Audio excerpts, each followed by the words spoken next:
Yo, guys, what's going on? Welcome back to the CW Clinic. My name is Chris. I'm your host. And today I'm very happy. I'm very grateful. I'm very excited for my special guest that I've known for quite some time. I don't know the actual amount of time.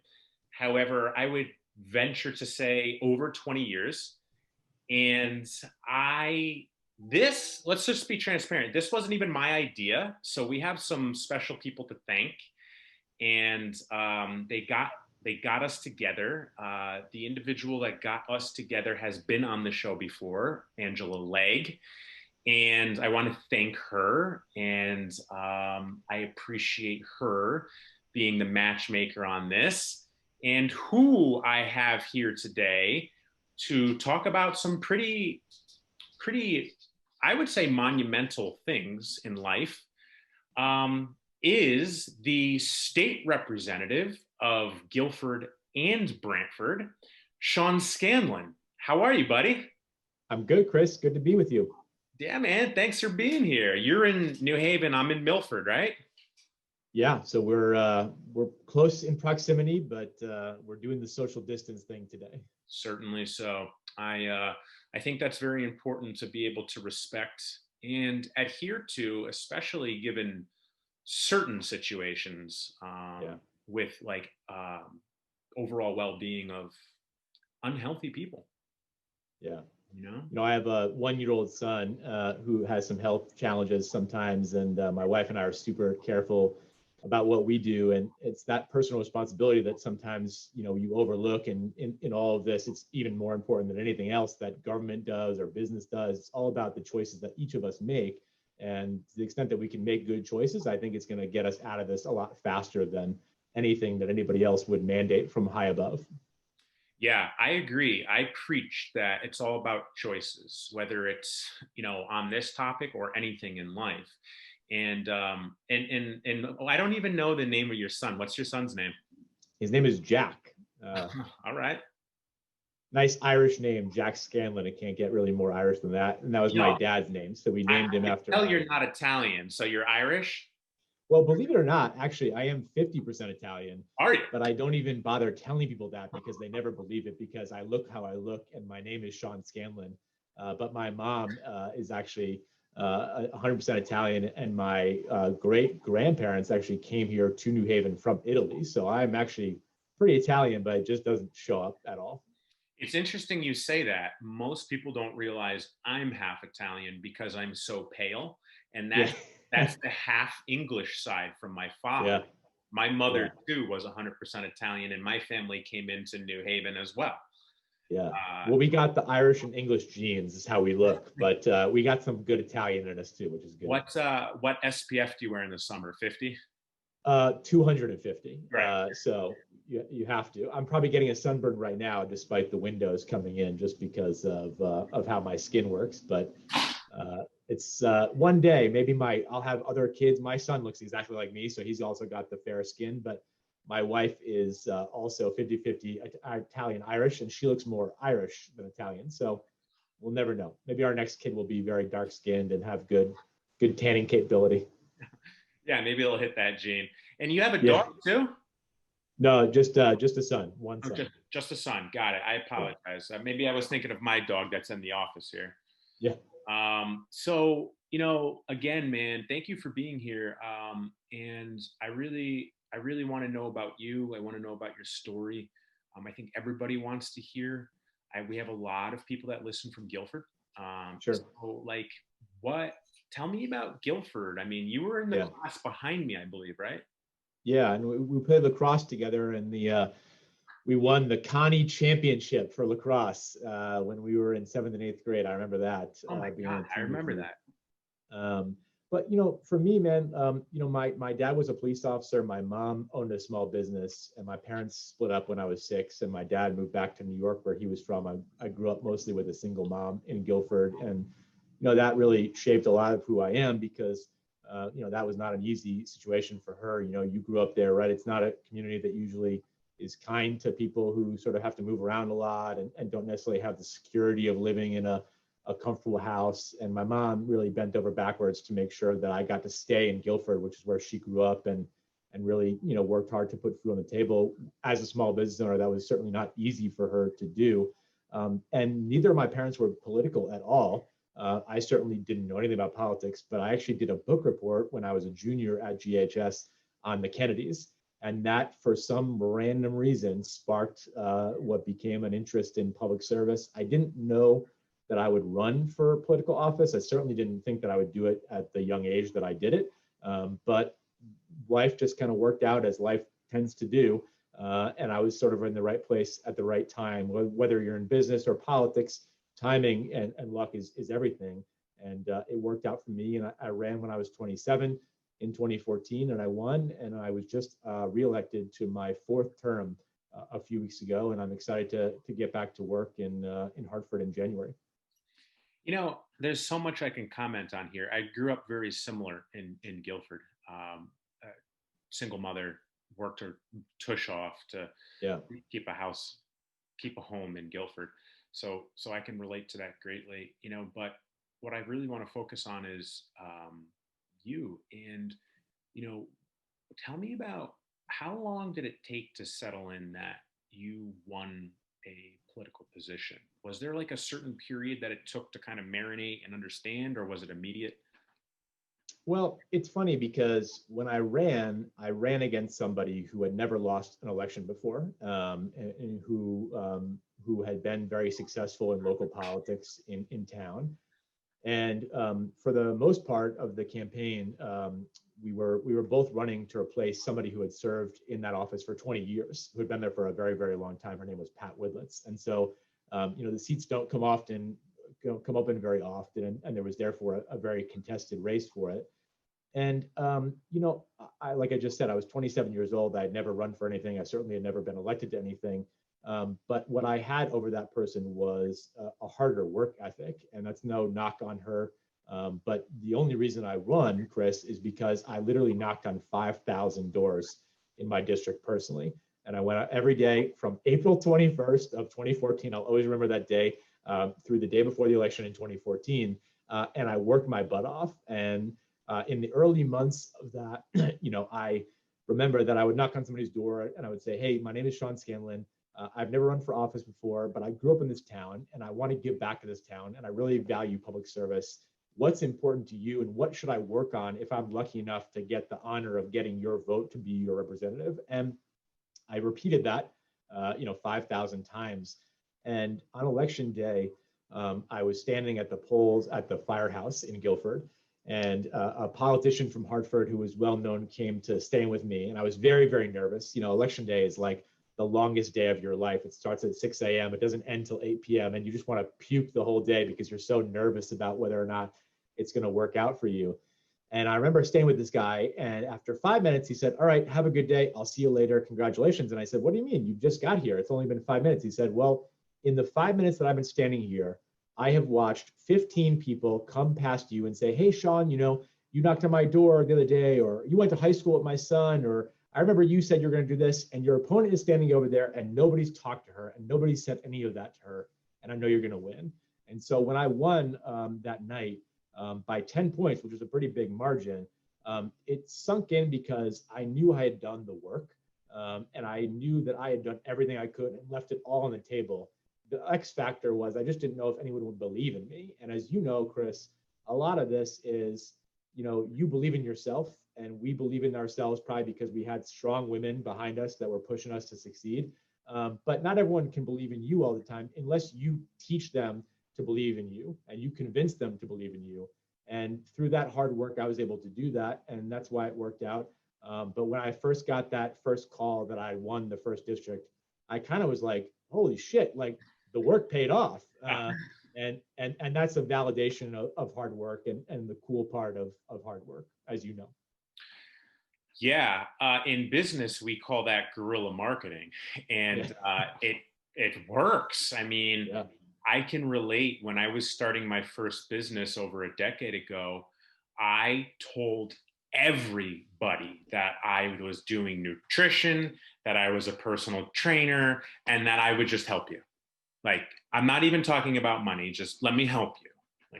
so on and so forth. And as time goes on and it marinates and people talk and you produce results in business, and I'm assuming in the sense of like a political aspect, you marketing yourself and then your actions showing what you're saying is the key to success. Yeah. A lot of people might not just be able to conceptualize. It takes time.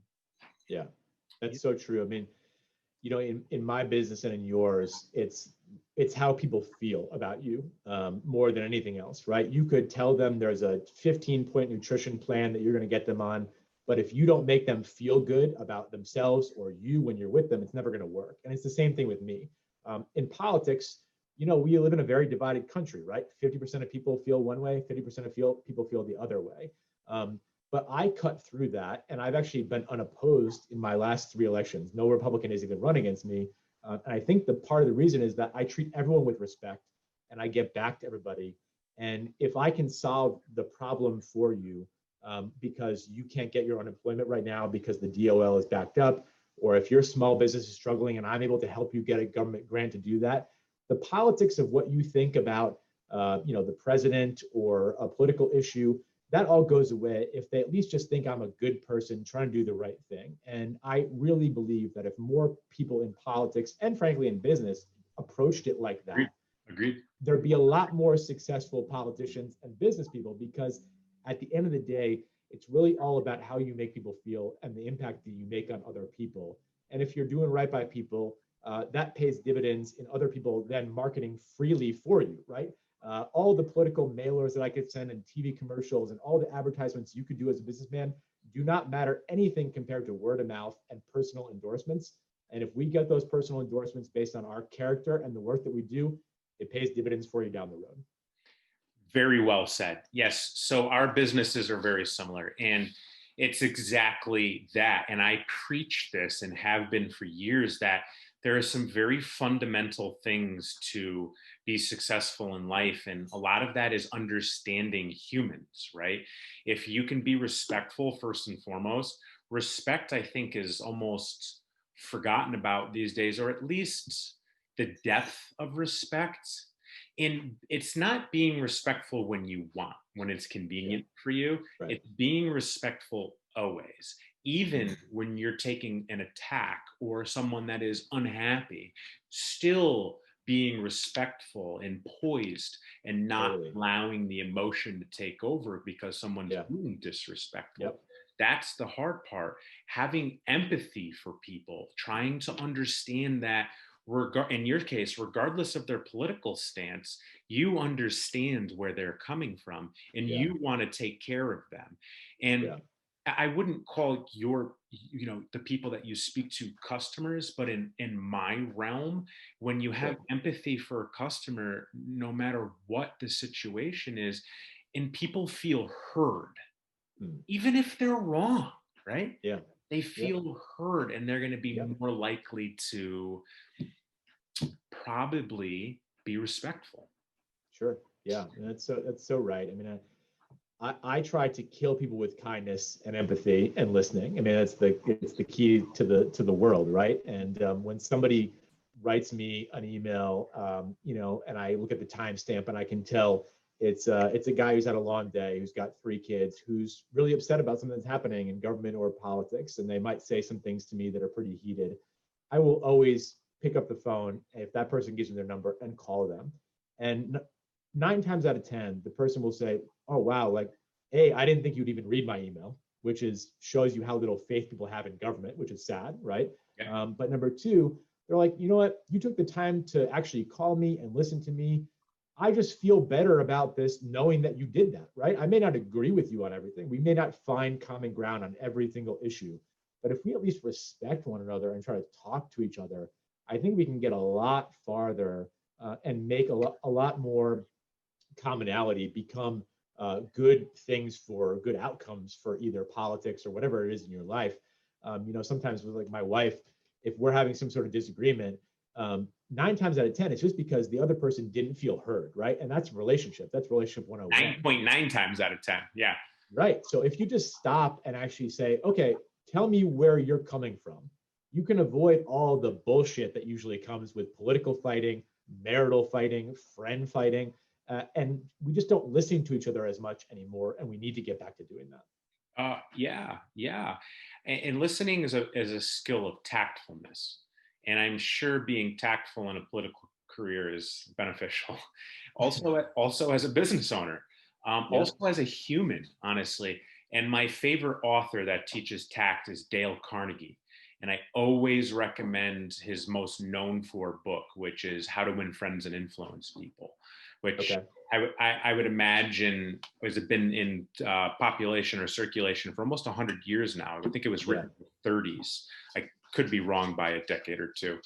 But yeah, absolutely. People just being heard, especially in a relationship or in our businesses, is half the battle.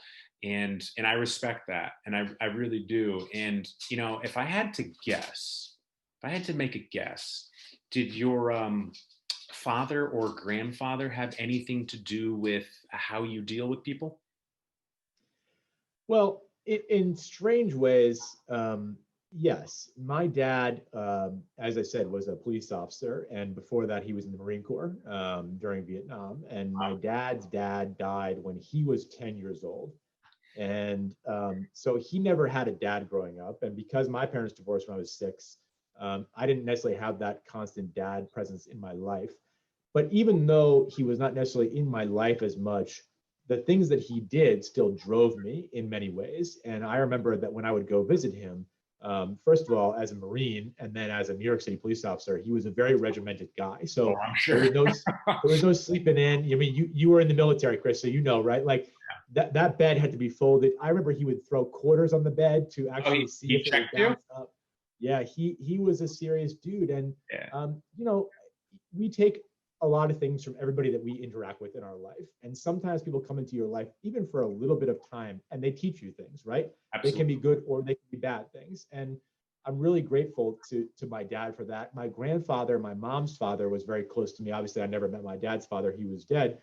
But my mom's father was a New Haven firefighter. And he was somebody who really cared, again, about public service and this idea of helping people out. So for most of my life, I actually thought that I was going to be a cop or a firefighter because of those two guys in my life. But yeah, they do have a big influence on you, and I think it's all what you take of it. My dad was tough on me, and I will probably be tough on my son, but it's tough love, right? And sometimes all of us could use tough love. I don't know if that's your experience too, Chris. Yes, my father was in the 101st Airborne, did a couple tours in Vietnam as well. Didn't get into public service after that, though. Yeah. He didn't bounce quarters off my bed, but you know, if I stepped out of line, my dad straightened me out. Yeah. And you know, in the late 80s, early 90s, I think it was still acceptable to get your ass beat, and Yeah. not like beat up, but you Yeah. know, I would get spanked. You know, I would get disciplined, and you know, now that I'm 35 years old, like I could look back on that and understand how detrimental it was to my psychology with negative Sure. reinforcement. However, yeah, I mean, it taught me the lesson in the moment. And Yeah. fortunately, I'm open minded enough and understands psychology enough to rework the psychology and the trauma that was associated to it. And I also understand that, you know, things like that probably don't happen anymore, and it's Yeah. probably a good thing. However, tough love, especially if you can articulate it verbally well, there's definitely a time and place for it.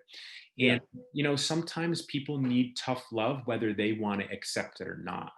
And Yeah. most of the time, they don't want to accept it.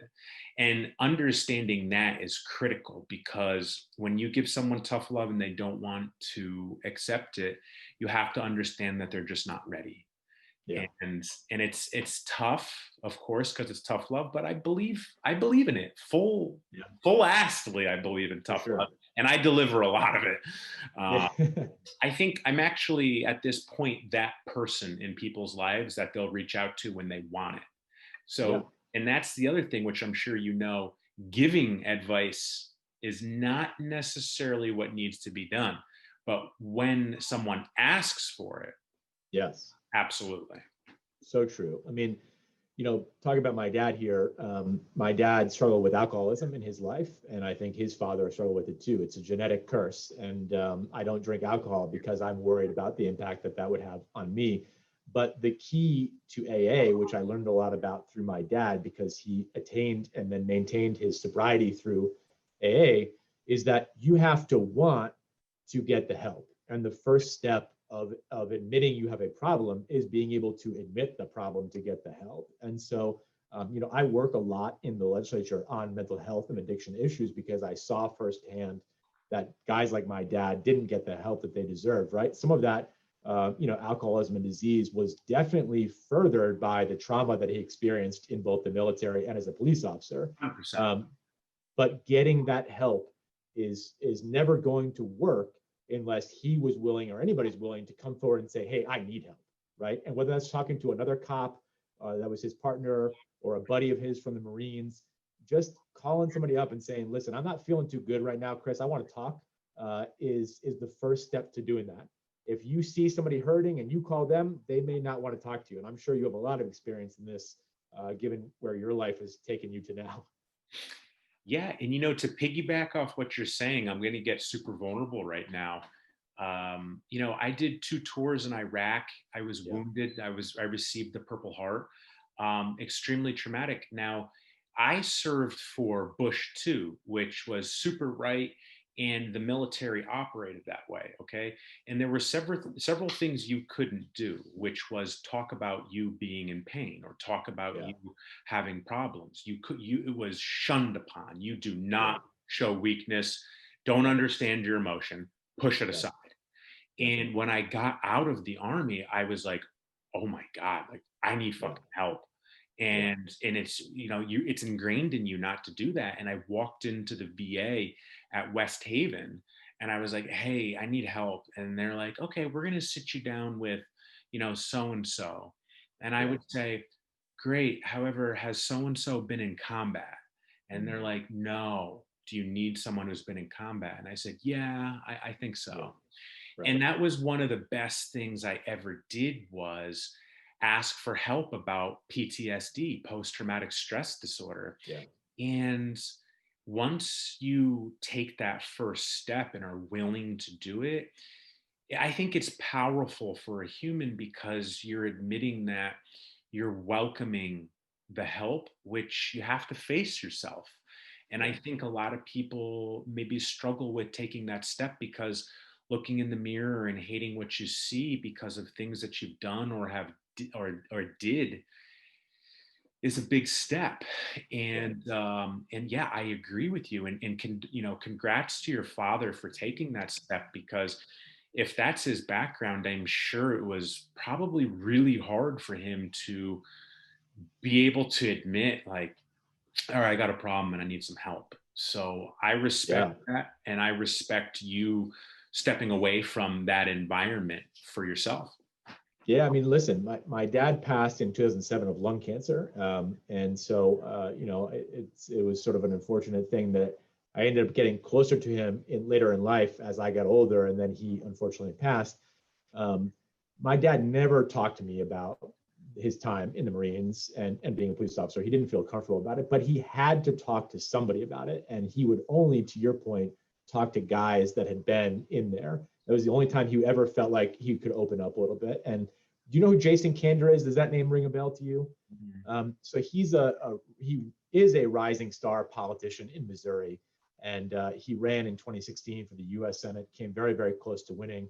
And then he had served in the Army in Iraq. And I believe he also might have done a tour in Afghanistan too.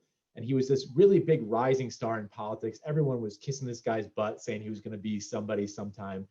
And he was running for mayor of Kansas City, Missouri, which was his hometown. And he abruptly dropped out of the race. And everyone was very confused as to why that is. And sometimes, usually for politicians, that means that maybe they were having an affair or they had some tax issues or something. And he came out and he had the courage to say, you know why I dropped out? Because every day I'm having suicidal thoughts.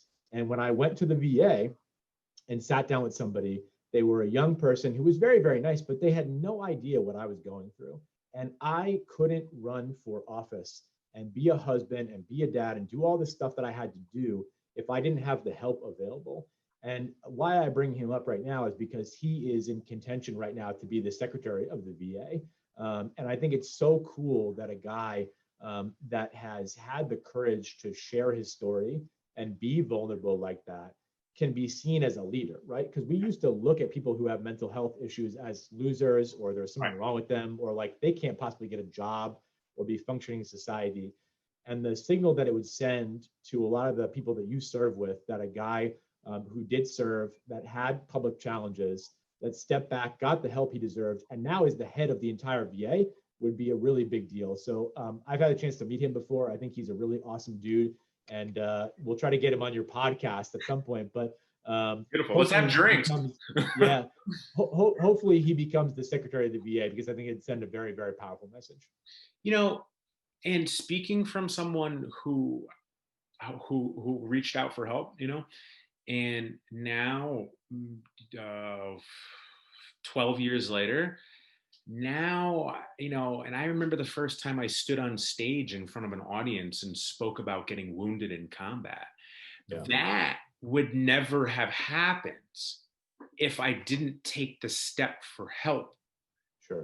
And find that one person who had been to combat to be able to feel comfortable to open up. Right. And just like your father, you know, you just have to feel comfortable in the beginning. And most combat veterans don't speak of combat unless they're in the presence of warriors, combat warriors. Yeah. And I respect that.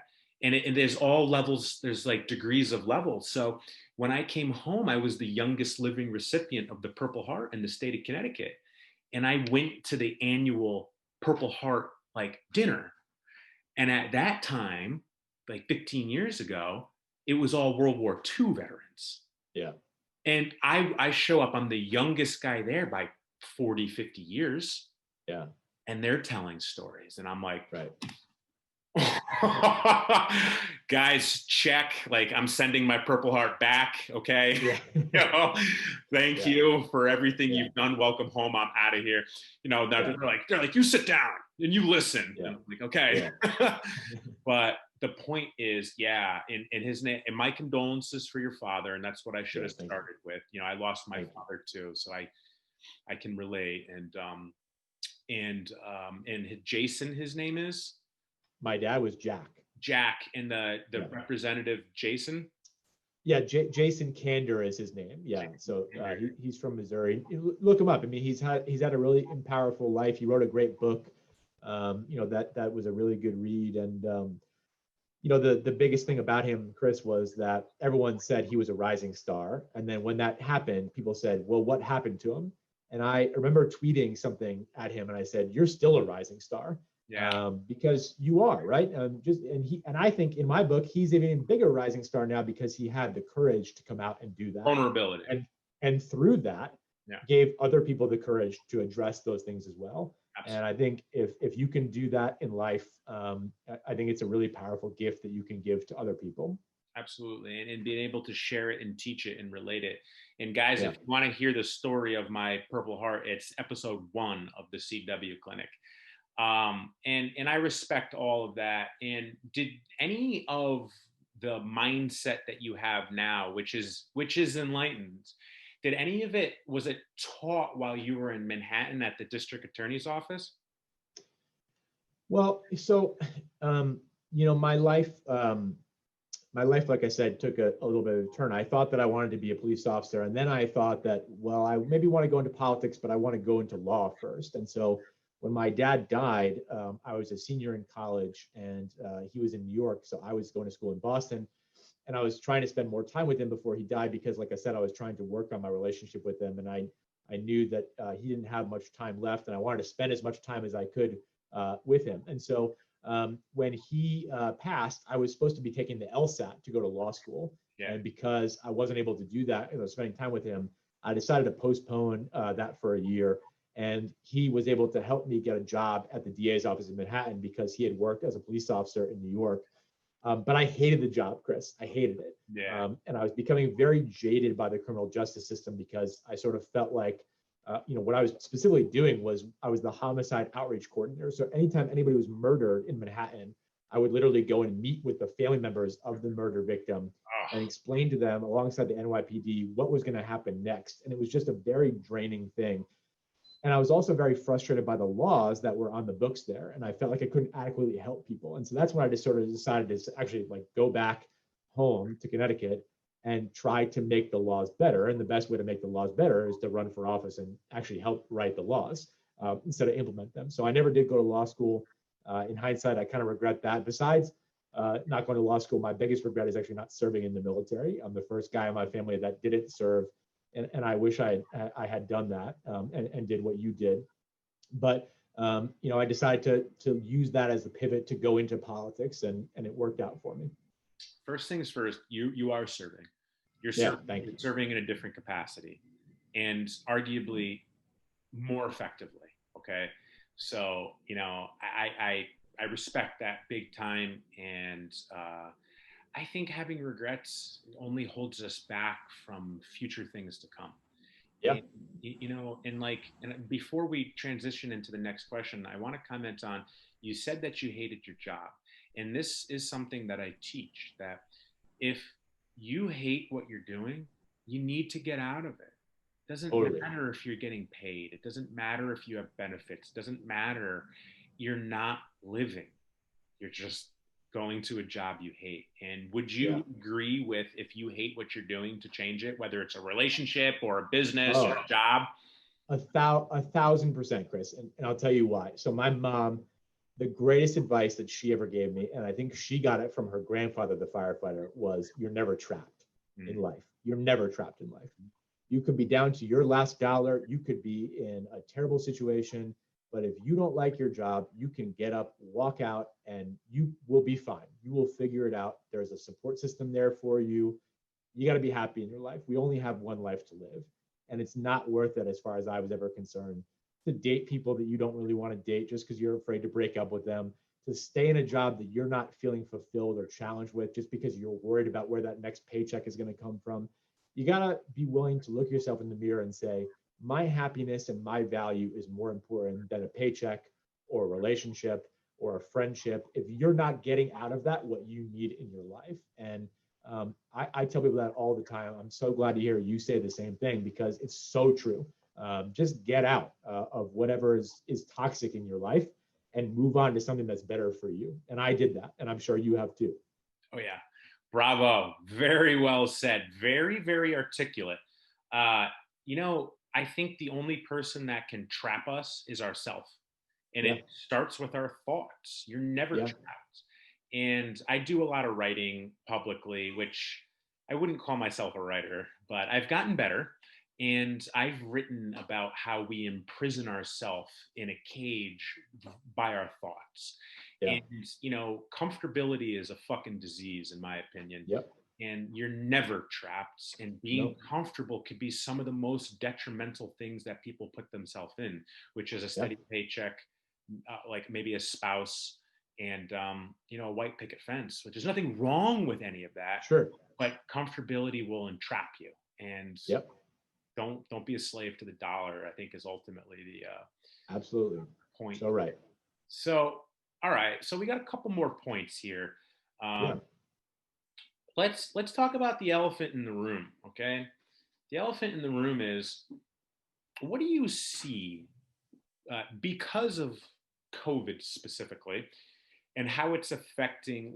I would say our lens of focus should be local, and of course, if you want to do macro, of course, but let's focus on the micro here.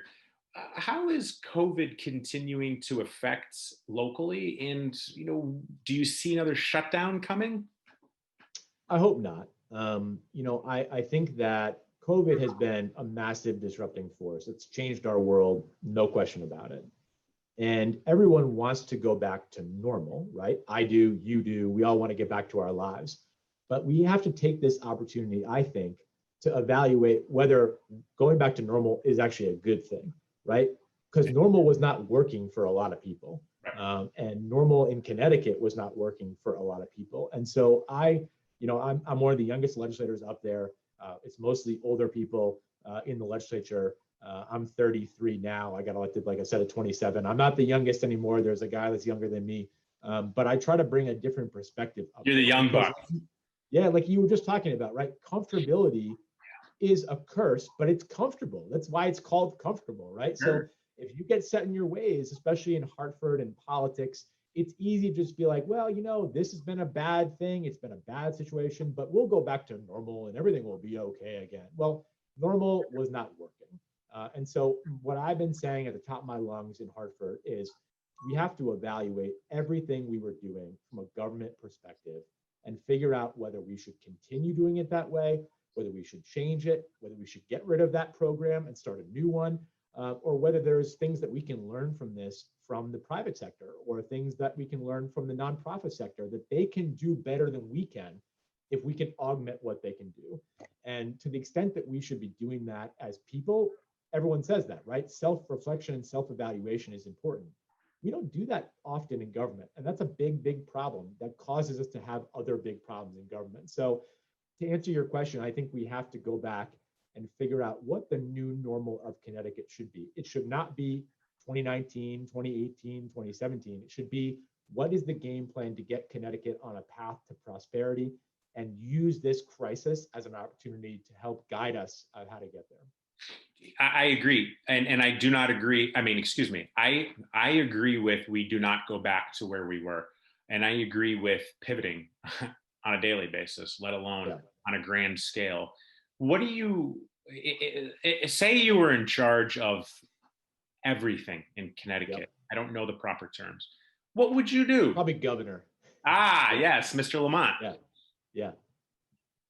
What would you do to expedite, and let's say, I think it's proper to say to keep health as the objective, coming from, a prior gym owner and being in the fitness industry, health has always been like, the goal for everyone that I've ever worked with. And that's just in the thousands. Like you have tens of thousands of people, or millions if you're the governor. What would you do when it comes to applying some sort of general plan?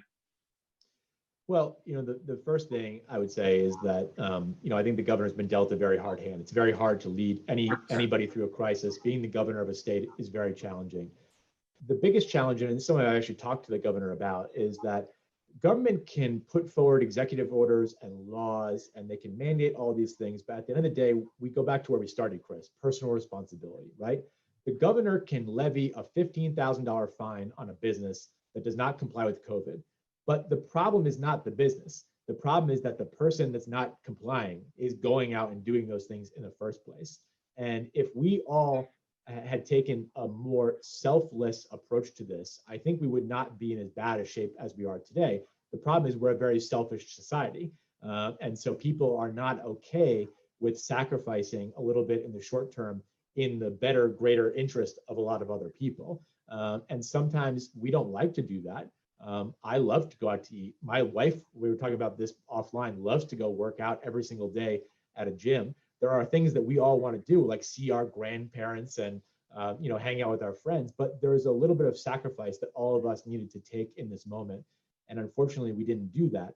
I'm not a big believer that government should be telling everybody what to do all the time. I don't think that that's the right thing to do. I agree. But if people don't take the right actions, we have no choice but to step in and try to do that to stop this from being a prolonged crisis. And so, I think we're at the beginning of the end, Chris, here with this crisis. And I hope that we learn from it. But to answer your question, I really think that what we have to do is make very good choices on a personal level in the next 2 months. And if we do that, we can help keep our schools open. We can help keep our businesses open, which is what I hope we can do, because that level of disruption is really not healthy mentally and physically for people.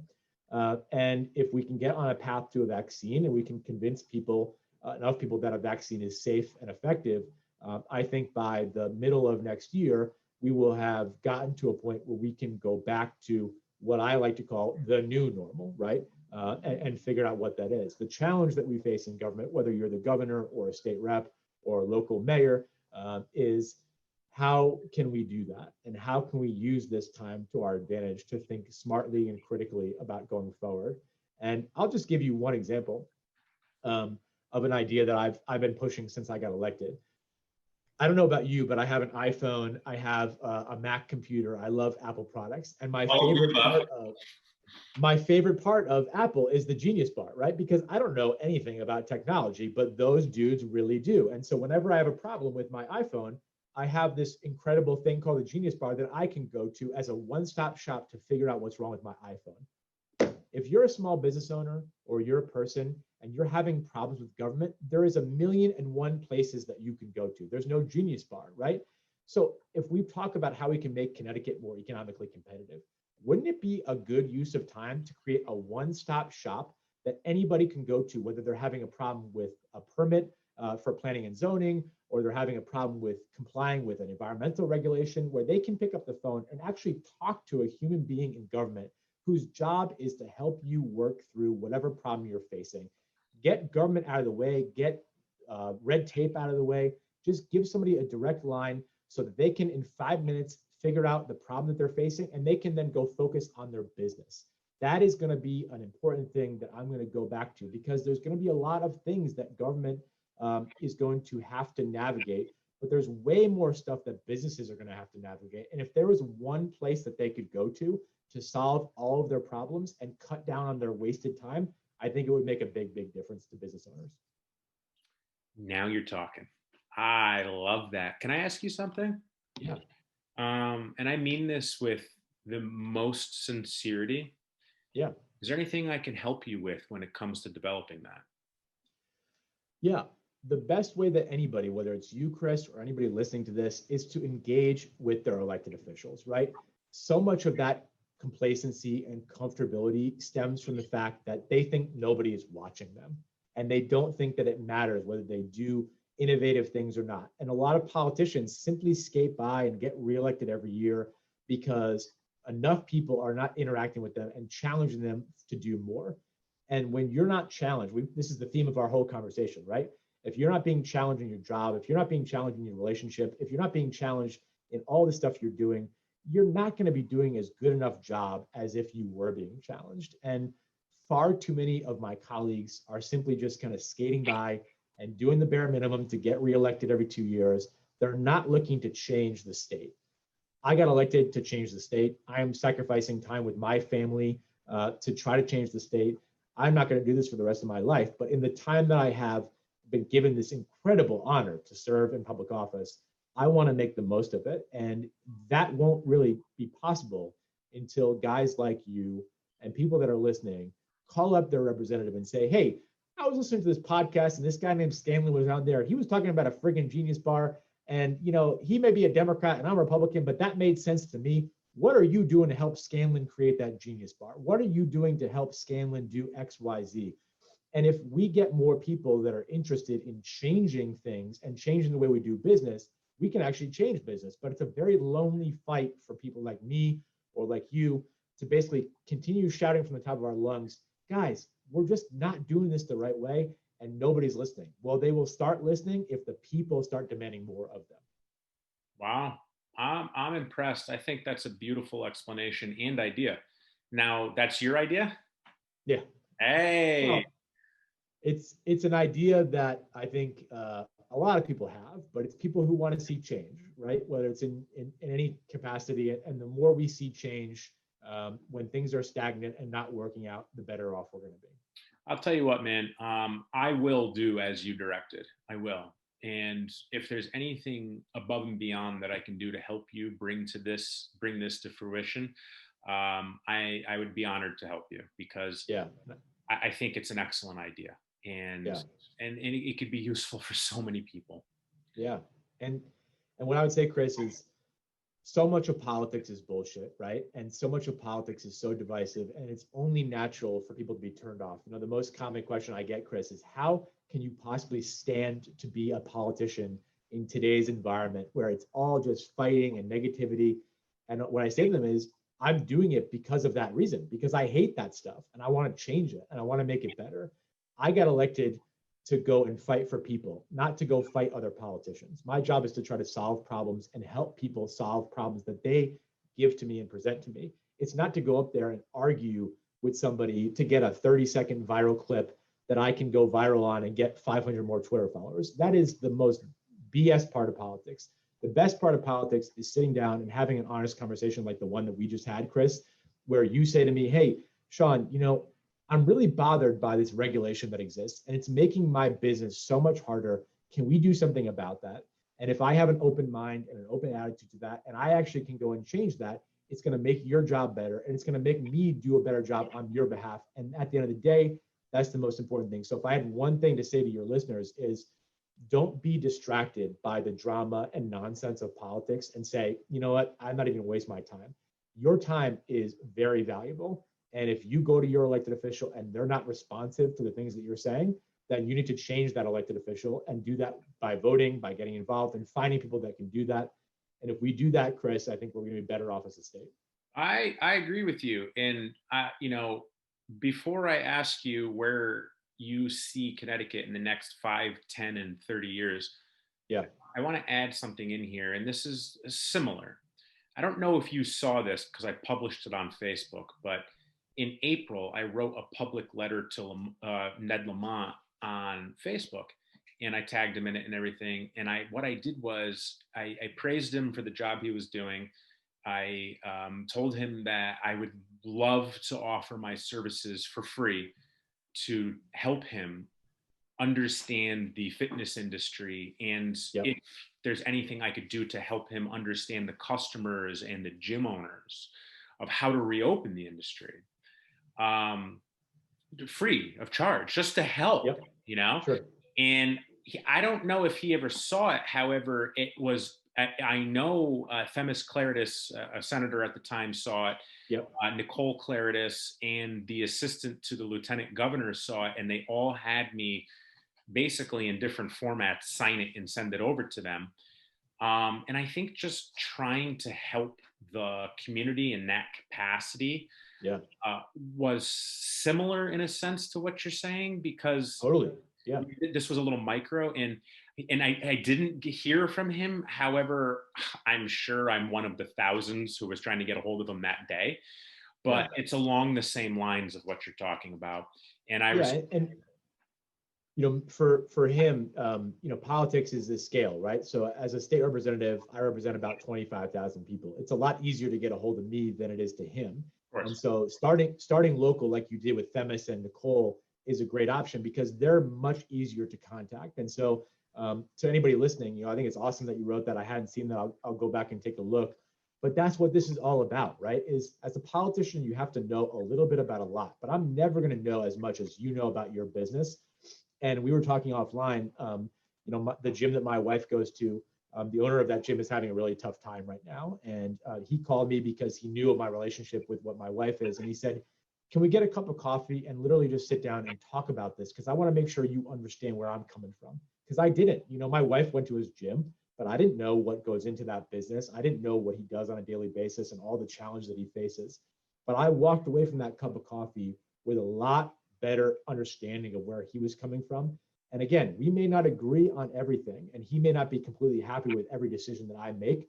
But at the end of the day, if I understand him and he understands me, we're going to get somewhere together. And that's what matters more than anything else.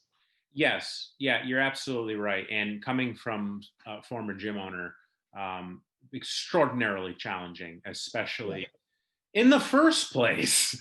Yeah, sure. Not even with just COVID, but, I respect you in the sense that you learned because you listened. And most people don't realize how powerful listening is.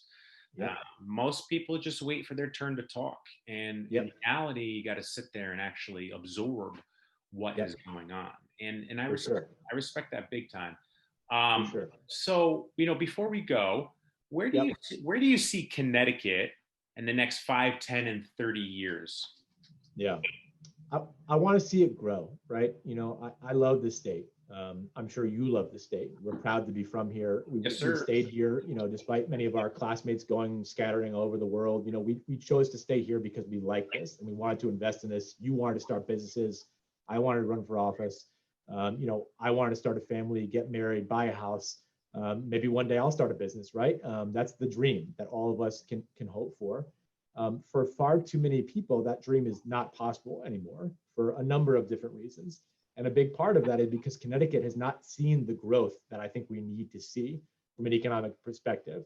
And we also have some very significant challenges to our fiscal house because of some very, very bad decisions, Chris, that were made over the course of the last 100 years. I'll give you one example. In 1939, we started offering pensions to our state employees. Between 1939 and 1971, we'd put $0 aside for those pensions. Oh. Between 1971 and 2010, we put sporadically very little money aside. Well, guess what? That is bursting in our face right now. And the pension payments that we have to make are growing by 6.5% every single year to the tune of almost a quarter of our entire state $20 billion budget at this point. That is unsustainable. You can't tax your way out of that. You can't cut your spending your way out of it. The only way out of that is to grow the economy. And again, I go back to COVID. COVID has been really terrible for a lot of people, but there are silver linings, right? One silver lining is I spent a lot more time with my newborn son, Jack, right? I'll give you another silver lining, Chris. We've had a lot of people move into Connecticut from New York, people who are leaving New York City who want to come into Connecticut. That's the first time we've had a lot of net migration into the state of Connecticut in a long time. We need to be very careful about the fiscal policies that we put in place because a lot of my colleagues say, oh my God, this is great. All these rich people are moving in. Let's just tax them more money. Well, if we choose to do that, we may then have them quickly turn right back around and go somewhere else, right? So we have to think very prudently about what we do. And the only way that I think we can survive the challenges that we just sort of touched on very briefly is to grow our way out of it. That means finding ways to get to guys like you and say, Chris, you want to start X company, you own XYZ company. What is it that we can do that's going to help you grow your business in 5 to 10 or 15 years? The question shouldn't be, what is Connecticut government going to do in 5 to 10 years? The question is, what are you going to do? And how can we support you in that effort? Because if we support you in that effort, Connecticut, the problems will take care of themselves. It's about you more than it's about me. And too often government does not think that. They think it's all about them, but it's not. It's really about you. So you have what I call a wealthy mindset because you're talking about growth and growth in the economy. And the economy, all in all, fundamentally can be looked at as a business. When it comes to people that look at cutting spending and potentially in your situation, taxing, I would call that a poor mindset or a scarcity mindset. Yep. And ultimately, it's not about trimming the fat. It's about growth, not only in life, but in business, and which equals a bigger economy. And I agree. I love that. I absolutely love that. And I also respect that very much because all in all, if everyone's doing better in the economy, the state's doing better, that means the country's doing better financially and economically, which I believe should happen. And, dude, I think this ultimately was fantastic. I'm going to ask you for some final words here in a moment. Before I ask you for some final words, if anyone wants to find you, where can they find you? So all my social media channels are Sean Scanlon CT. So Instagram, Facebook, Twitter.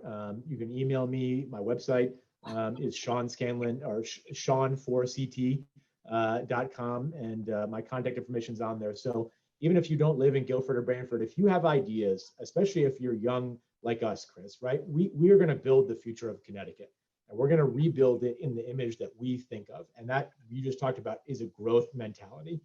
So if you got negativity and you want to just tell me how bad the state is, save that for somebody else. If you have ideas about what we can do to grow Connecticut together, put your politics at the door. I don't care if you're a Democrat, Republican, Libertarian, Independent, whatever. If you have a good idea, bring it to me, because we need good ideas only. We don't need nonsense. We don't need score settling. We don't need political gamesmanship. We need good ideas and people who are willing to step up and serve.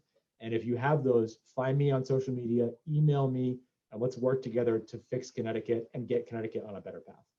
I want to help you. And I'm going to help. I look forward to working with you. Yeah, and that's what I used to tell my staff. You got ideas? Bring them to me. Let's go. Yep. I don't know everything. I know Yep. nothing. Educate me. Yep. Tell me how it's Yep. done. Uh, Totally. yeah, I'm definitely gonna follow you. That's for sure on Instagram because Great. I do a little Instagramming. All right, dude. So if you had to give us a couple sentences, what would your final words be? Believe in Connecticut. Invest in Connecticut, and make it better. Don't give up on the state. Don't be discouraged by what's going on right now. We were going to survive coronavirus. We are going to come out of this stronger than we came into it if we commit ourselves to doing that. And I talk to people all the time who are so down on Connecticut. That's not the mindset we need. We have challenges, no question about it. Your business has challenges, no question about it. But if we work together and we believe in this state, it's an amazing place to live, right? Like we grew up in Guilford, one of the most beautiful towns in the world. You're by Long Island Sound. You have great open space, great schools. This is an amazing place to raise a family, start a business, and live your life. We can make it better, and we can focus on that. So just believe in Connecticut and make the changes. So follow my mom's advice. Don't feel trapped. If you want to make a change, and you can do it. Whether it's getting mental health help, whether it's starting a business, getting out of a relationship. Dr. Sean and Dr. Chris tell you to just do what you got to do to be happy. And if you're happy, you're going to be more successful. And success at the end of the day is sometimes more valuable than anything you would ever get out of a toxic relationship or a toxic job. Just be happy. You got one life to live and live it to the fullest. Well said. I agree. Well, guys, thank you. Well, before I say the sign off, thank you, man. Thank you for coming. Thank you You're for welcome. your Thanks time. for having me. Yeah, man. I appreciate you. We appreciate you. I'm so happy for you. I look forward to growing together, and helping the state. I'm Absolutely. I'm here. You're here. Let's Let's do it. let's do something. And Awesome. yeah, guys, thanks for tuning in. We appreciate you all. Guys, get a hold of Sean. He's asking you to get a hold of him. Follow him, message him. You got ideas? Bring it to him. Comment on his stuff, share his stuff, help him get his message out. Because ultimately, that's what we do. We're in an age of social media. And, when the time comes, have a conversation with him in person, have a conversation with me in person. And on that note, we appreciate you all. Thank you for all the shares. Thank you for all the follows. Thank you for all the reviews. Thank you for everything. Thank you for your time. And we'll catch you next week. Thanks, Chris. Bye now.